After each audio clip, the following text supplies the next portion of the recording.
Let's stay with that story that we've been tracking, the Constitutional Court reserving judgment in the legal battle over who holds the power to set South Africa's value-added tax rate. The Democratic Alliance approached the Apex Court to confirm a March ruling by the Western Cape Division of the High Court, which declared the Finance Minister's unilateral authority to alter the VAT rate and had it declared unconstitutional. The party argues that the Constitution assigns tax-raising powers exclusively to Parliament, asserting that Parliament cannot delegate this responsibility to the executive. Counsel for the National Treasury and the South African Revenue Service has strongly opposed the application, defending the minister's statutory discretion. Let's pick up that conversation with the, in fact, joining us to unpack the DA's Constitutional Court challenge to the Finance Minister's power to set that VAT rate is Chartered Tax Advisor and Legislative and Tax Policy Expert Keitumetse Sesana. Good evening to you, Keitumetse, and thank you for your time. So it is really about the Section 7, subsection 4 of the Value Added Tax Act that we have this firestorm, legal and constitutional firestorm. Why? What is contentious about that provision of that law?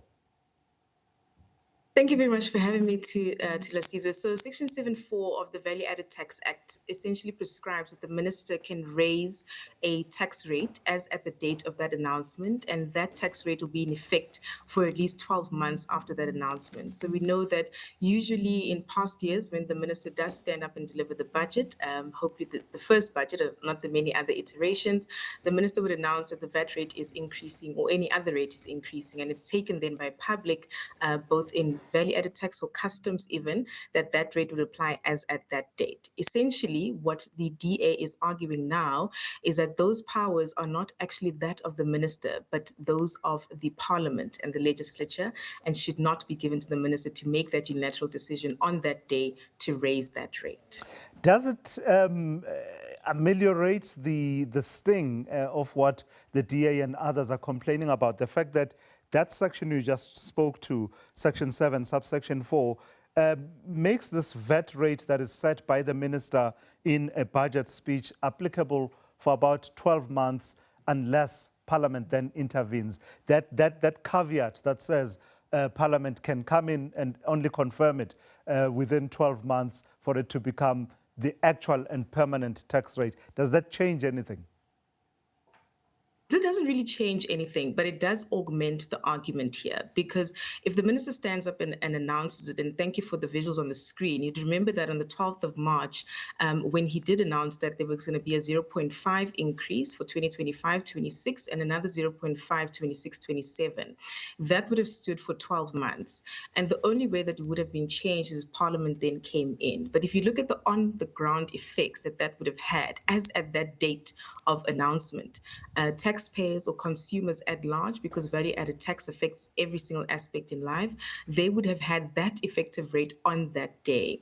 Even if Parliament were to come back within that 12 months to say, no, the announcement by the minister was in fact unilaterally taken and had to be ratified or made by the Parliament, all the people, including you and I, Lasizwe, who had paid VAT at the 15.5 or the 16%, would not be able to recover that, would not have been refunded. So that 12-month period within which Parliament can come in augments the argument or aggravates it quite greatly.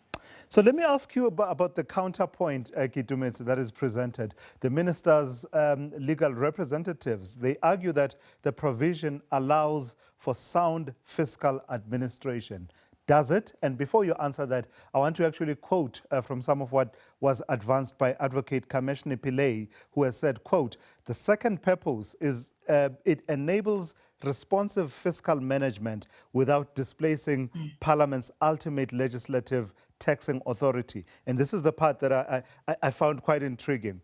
Without such a mechanism, the minister would be left without an effective tool to manage immediate revenue shortfalls or fiscal pressures, end quote. That is quite an interesting quote there. And if you look at both sides, one must make mention that the minister used this lever, or generally, as we'd say in the industry, would use this lever as an emergency fund to the government. We know that we've been in a deficit for quite some time. We won't really go into what the budgets have presented in the past, but this was an easy way for the minister or the National Treasury to get that sort of money in the coffers, quite quickly, because VAT, as I said, when he announces it the very next day, that 15 or 16% would have kicked in. But we also have to look at it from the National Treasury, that since they have reneged or pulled back and kept the VAT rate at where it is, they've now seen the greater argument, which is not just levying taxes on a already narrow base, but to get money and spend it effectively. And that is why National Treasury is to be commended, that they have now sought other ways, such as the Targeted and Responsible Saving Program, where they've identified over 12 billion rand in savings, and where they can actually, pull the purse strings in order for taxpayers not to be in a detrimental position. So while this provision does in fact help the minister to pull that emergency lever to get the funding, which we all can appreciate is needed, it has to be balanced against certain factors, and National Treasury is looking at other avenues. Very briefly, Keitumetse, and not to ask you to wager on such processes as the outcome in the courts. But what's your sense? Which way is it likely to go? And perhaps with a brief justification of why you think it will go that way.